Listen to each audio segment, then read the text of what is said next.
friends, welcome back. In the past few sessions we have been looking at how to synchronize the processes so that any given time only one process can be in the critical section and all others who want to enter critical section should be waiting.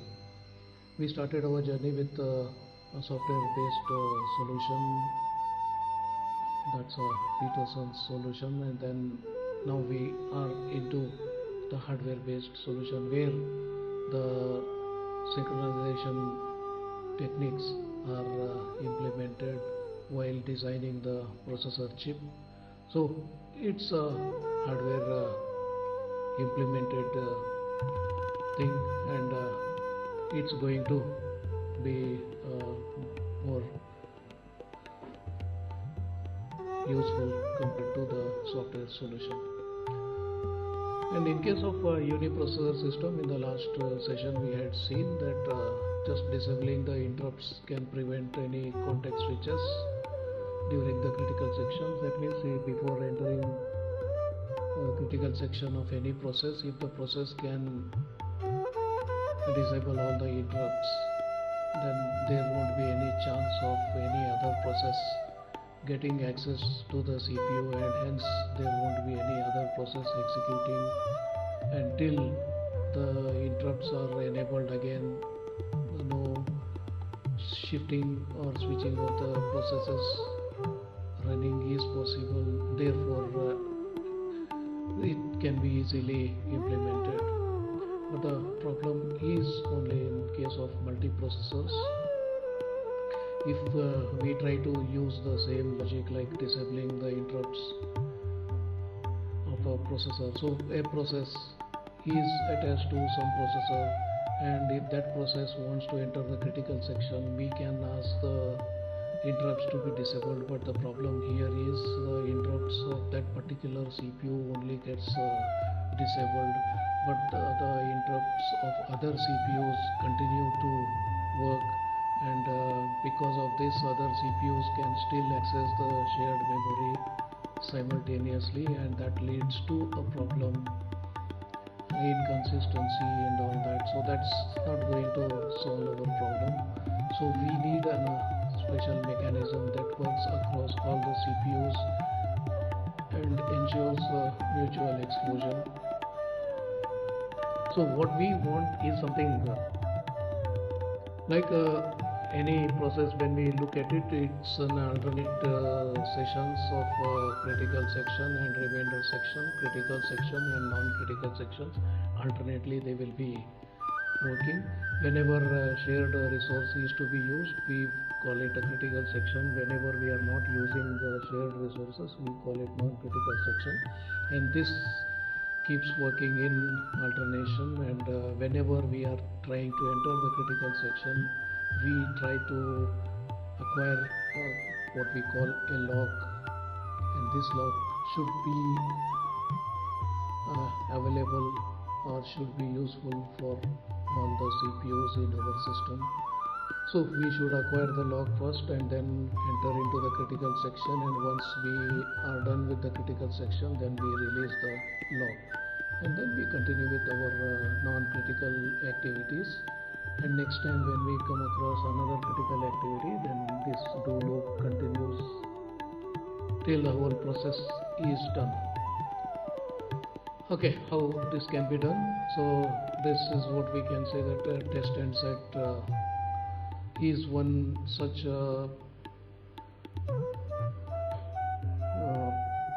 facility provided at the hardware level, and this is atomic. That means the whole instruction is either completely executed or nothing is executed, so it's an atomic one. So this it is a single indivisible instruction. So what happens actually here is it tests memory location, which we call flag. Its name is lock, and usually it's a shared variable stored somewhere on the memory. Then sets it if it is free, That means if the lock is false, it is set to true, and if it is true, it is just left it true, and then returns the original value. Now what is it trying to say? So we have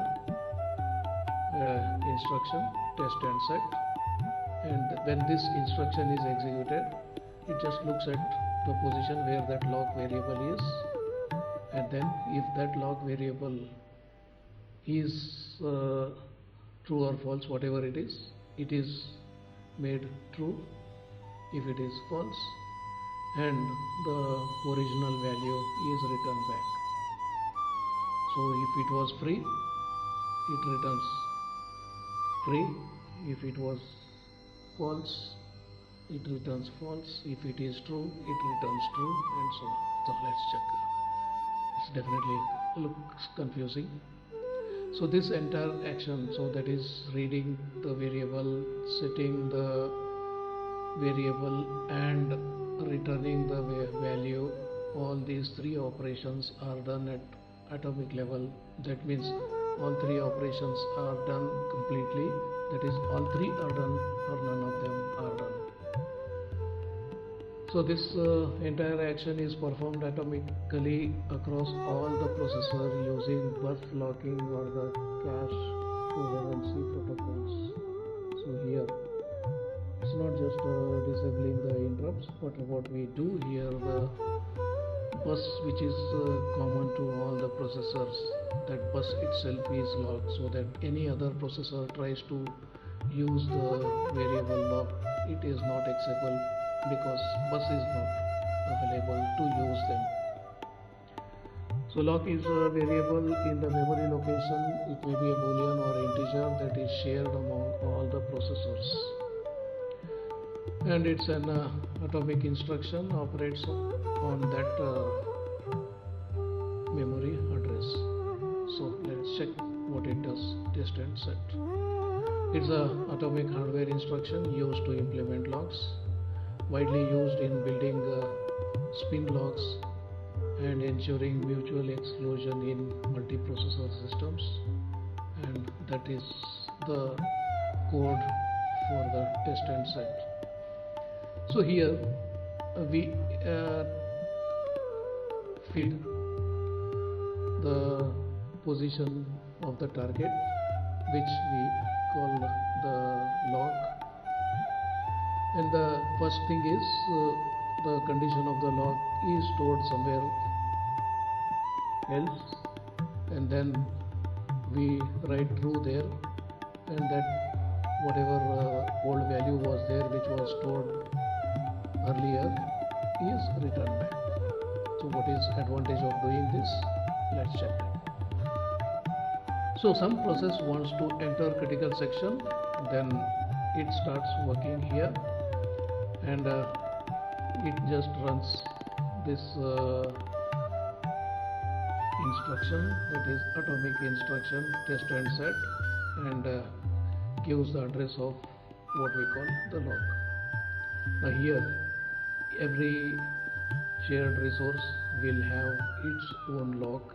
Every shared resource will have its own lock. So we are trying to use the lock of that shared resource. So here we pass on the address of the lock, and what is it trying to say? While this condition is true, just do nothing. So while is there, and inside the bracket we have test and set, and we have fed in the lock, and then end with a semicolon. That means no instructions to execute. So as long as this bracket is true, just keep doing it, running while loop. When should while loop end? When this bracket becomes false. Okay, what are the possibilities? The possibilities are the flag may be free, that means the shared resource is currently free, that means the lock is open, that means the value of the log is false. So we enter that address of the log, and the value of that log is stored into the old. So if the log is open, then we get a false and old becomes false. And now we write in that position a true, and then return old. What was old? Old was false. So false returns back, and test and set will return back a false. So the while loop breaks. So it enters into the critical section. Assume that PI has done this, and lock was open, so it could enter, and it logged it because the lock value is now made true.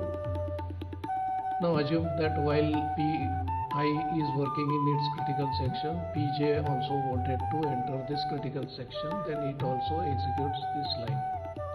At that time the value of lock was true because we had made it true. So the value of lock is true, so we get a value true. That true is there in the old, and the target is rewritten as true and return old. What is old? Old was true, so this whole bracket returns a true, and true while true. So run again while. So when you run again while, we send again true, and true goes in, and true goes into old, and the target is again rewritten as true, which was already true is rewritten as true, and then the old value is returned. That means old was true, so true comes back. So while loop continues. So this continues again and again and again. How long? Other side, PI is working in its critical section, and when PI completes its critical section, it gets into this line which will say log is false. So when it says log is false, then that false gets into this, and that false goes into old, and then target becomes true. That means the log is again put log, because now PJ wants to use it, and old value returns. What was old? Old was false, false returned. So for PJ we get this line inside as false. Therefore while loop breaks, now PJ goes into critical section. So while PJ is entering critical section, it has logged the lock, made the lock value high, and then enter the critical section. Now if any other process wants to enter critical section, then same problem. Lock is already high, therefore high gets into old, high remains high and returned high, so that the other process keeps getting a high here. Therefore while loop is satisfied, so it keeps waiting for till the one which is using the lock releases it. So that's how the test and set works. So how does it help in a multiprocessor system? So atomic access, that is, prevents race conditions when multiple CPUs use the test and set a log. Here log is a shared variable, and the cross CPU coordination ensures only one core enters the critical section at a time. So that is, inside the processor there are multiple cores, then only one core is allowed to work with critical section. That is taken care inside the processor design itself, and efficient in small scale, so fast for quick locking in low contention situations, and it is hardware supported. So all the modern CPUs mostly support test and set natively. So like XCHG on the x86 processors, we make use of test and set one. So that's how one way of using hardware synchronization is through test and set. So here we have a variable, a shared variable, which we call log, and before any process wants to enter the critical section, it has to look at the log and lock it and then end. So read the log, lock it. This process is done at atomic level inside the processor, therefore no chance of any confusion, no chance of creating any problems and all that. So it's a hardware controlled process synchronization. So that's it for now. Thank you.